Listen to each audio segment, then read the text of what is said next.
Baik, rekan-rekan mahasiswa semuanya, selamat pagi. Assalamualaikum warahmatullahi wabarakatuh. Terima kasih pada pagi hari ini adalah pertemuan yang kedua untuk mata kuliah pengantar manajemen dan bisnis, yang mana pada hari ini kita akan membahas mengenai organisasi dan manajemen. Oke, apa yang dimaksud dengan organisasi, pengertian dan manfaatnya? Ya, organisasi diartikan sebagai suatu pengaturan orang-orang secara sengaja.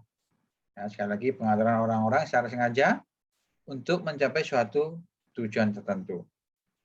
Nah, berarti kelas kita pun bisa diartikan sebagai sebuah organisasi, karena ada pengaturan orang-orang secara sengaja untuk mencapai tujuan tertentu. Nah, kita diatur nih, ya, sengaja kita untuk kumpul, ya.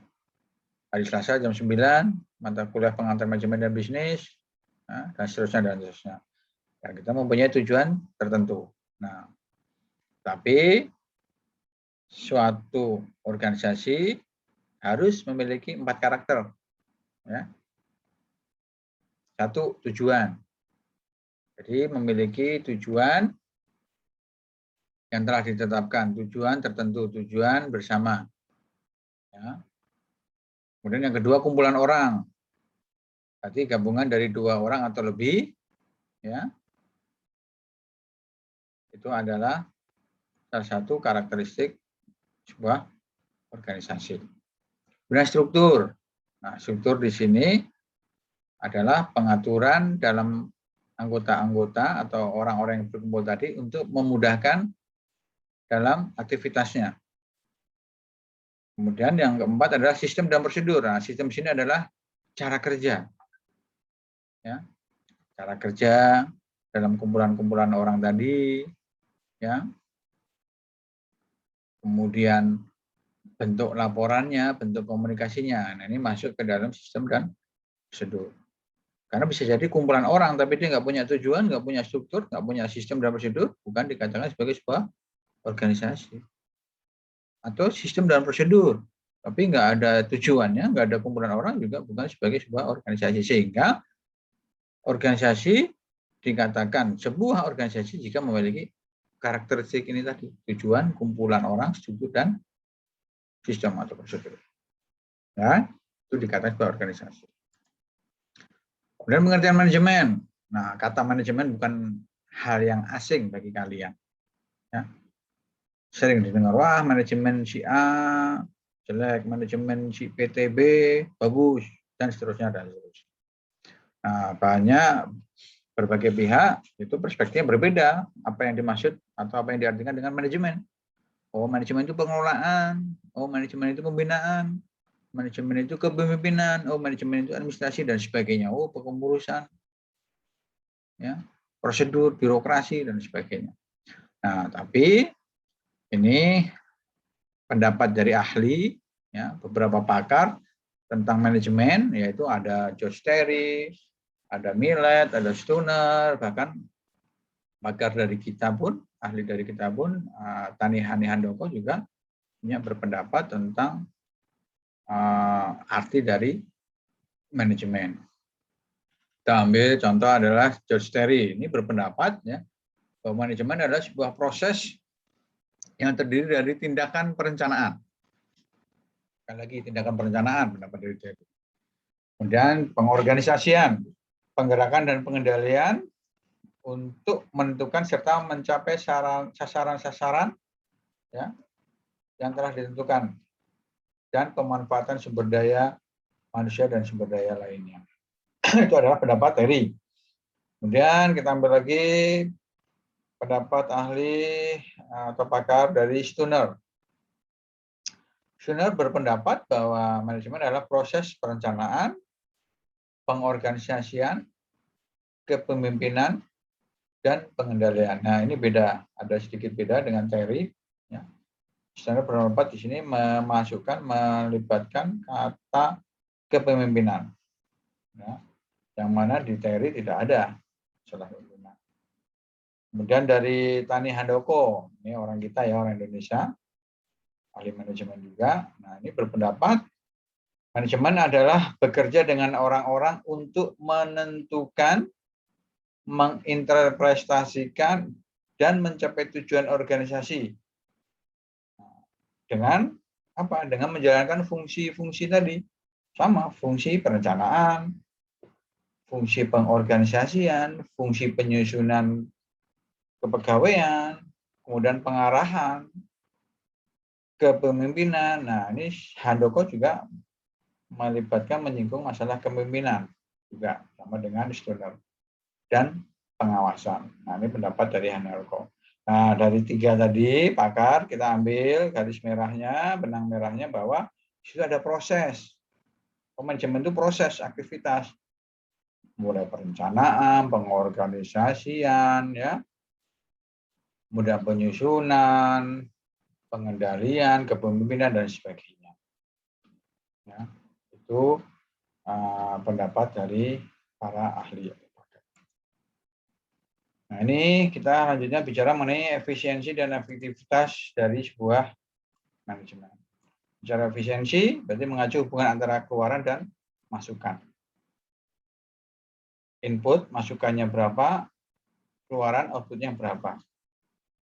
Ya, semakin kecil input tapi bisa memberikan keluaran output yang semakin besar, itu berarti semakin efisien. Ya. Kemudian efektivitas adalah kemampuan suatu perusahaan dalam mencapai sasaran. Ya. Efektivitas, bagaimana sih kemampuan perusahaan untuk mencapai sasarannya? Oh, dia mampu lebih cepat, lebih akurat, ya, lebih cepat, lebih akurat, lebih tepat. Nah, berarti dia lebih efektif. Ya. Ada perusahaan yang lebih cepat dari yang cepat tadi, lebih akurat dari yang akurat tadi. Ya, lebih tepat dari tempat tadi, berarti dia lebih efektif dari perusahaan yang satunya tadi. Ya. Itu adalah efisiensi dan kualitas manajemen. Oke, sampai sini ada yang mau tanyakan dari mahasiswa? Nah, organisasi dan manajemen? Baik, kalau nggak ada, kita lanjutkan ke slide berikutnya. Nah, ini adalah ilustrasi gambaran mengenai efisiensi dan efektivitas dalam sebuah manajemen. Ya, jadi efisiensi penggunaan sumber daya, pengalokasian, ya, seminimal mungkin sumber daya yang dipakai, tapi bisa memberikan output yang lebih besar, lebih banyak. Efektivitas, bagaimana proses pencapaian sasaran tadi, lebih cepat, lebih ringkas, lebih tepat. Ya. Nah, berarti bisa lebih meningkat, berarti semakin efektif manajemen tersebut. Ya. Ini gambaran mengenai efisiensi dan efektivitas. Nah, ini berikutnya adalah manajemen sebagai sebuah proses kegiatan. Nah, dikatakan sebagai proses kegiatan karena manajemen adalah suatu rangkaian proses. Ya, suatu rangkaian proses. Bahwa proses apa? Tadi kita ambil dari pakar-pakar tadi, ada perencanaan, ada pengorganisasian, ya, ada pengawasan, pengendalian, kepemimpinan dan sebagainya.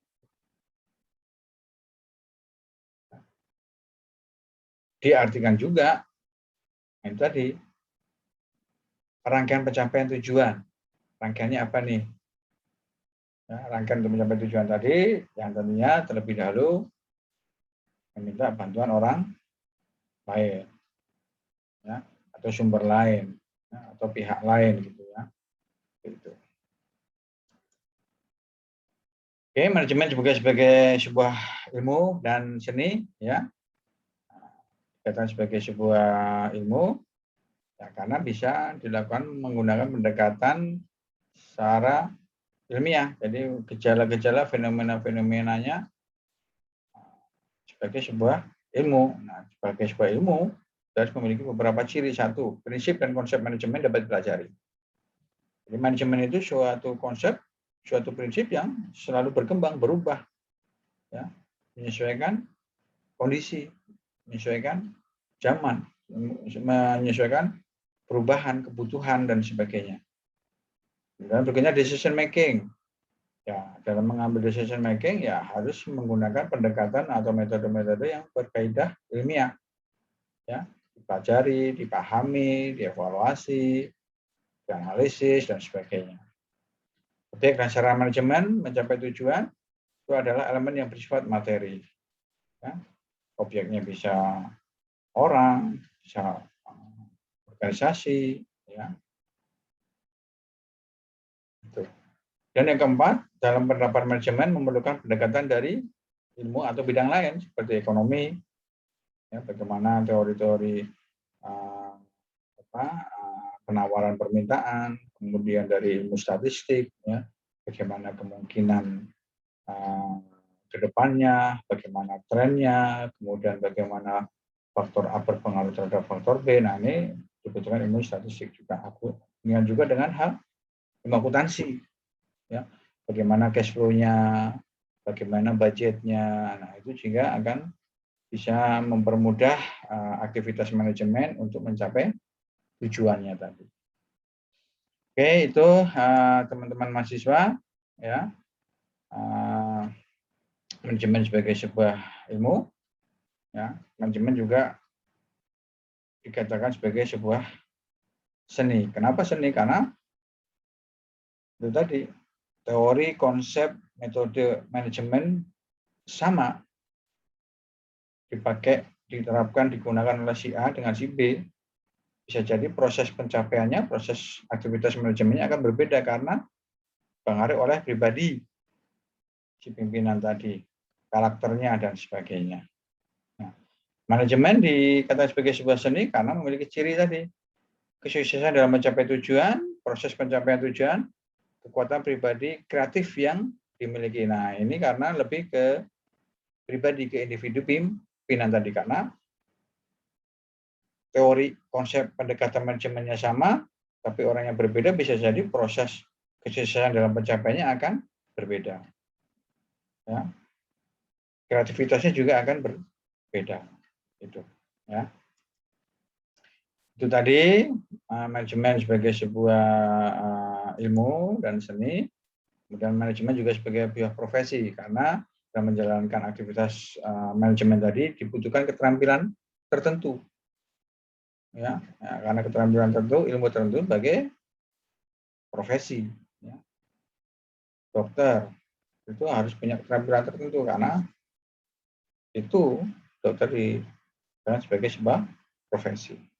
Manajemen sebagai kumpulan orang untuk mencapai tujuan. Setiap kegiatan manajemen dilakukan secara kooperatif dalam organisasi, karena organisasi kumpulan orang-orang lebih dari 2, 5, atau mungkin ratusan, ya, dengan harapan, dengan tujuan yang sama, ya harus saling kooperatif, ya, dalam menjalankan aktivitas organisasi. Ini fungsi-fungsi dari manajemen, ya, perencanaan, pengelesaian, pengarahan, pengendalian tadi, ya. Dari beberapa pakar tadi bisa disimpulkan bahwa fungsi manajemen dibagi menjadi 4: perencanaan, pengelesaian, pengarahan, dan pengendalian. Ini pengendalian harus memiliki 4 nih. Menentukan standarnya, kemudian bagaimana mengukurnya, pakai alat ukurnya apa, kan gitu, ya. Kemudian membandingkan antara yang ingin dicapai dengan standarnya dengan aktualnya, ya. Planningnya dengan aktualnya. Ketika ada penyimpangan tadi, sehingga diarahkan tidak hanya berhenti di situ, harus ada fungsi pengendalian tadi, melakukan perbaikan. Diarahkan kembali tapi nggak ada perbaikannya, ya percuma. Makanya fungsi pengendalian ini perannya adalah ini, melakukan perbaikan sehingga penyimpangan tadi bisa sesuai atau kembali ke standar yang telah ditetapkan. Ini bidang-bidang manajemen, ada marketing, operasional, ada HR, ada SDM, dan finance. Nah, ini kaitannya bidang-bidang dalam manajemen, ya. Ini memiliki fungsi masing-masing, dan keempat-empat ini harus saling sinergis, ya. Tidak ada satu bidang pun yang merasa paling penting, ya, karena semuanya saling mensupport, ya. Marketing, ya, tapi nggak ada produk, nggak ada jasa yang mau dijual, juga nggak bisa jualan. Human resource orangnya nggak kompeten, mengoperasikannya, menghasilkan produk, menghasilkan jasanya, nggak sesuai standar. Ya, finance orangnya nggak kompeten, nggak bisa ngelola, nggak bisa mengalokasikan, ya, keuangan juga akan memperburuk atau tidak memperbaiki bidang keuangan di organisasi tersebut. Oke, rekan-rekan mahasiswa, demikian materi perkuliahan pada hari ini. Ada pertanyaan? Oke, kalau nggak ada pertanyaan, kita akhiri. Terima kasih, selamat siang. Assalamualaikum warahmatullahi wabarakatuh.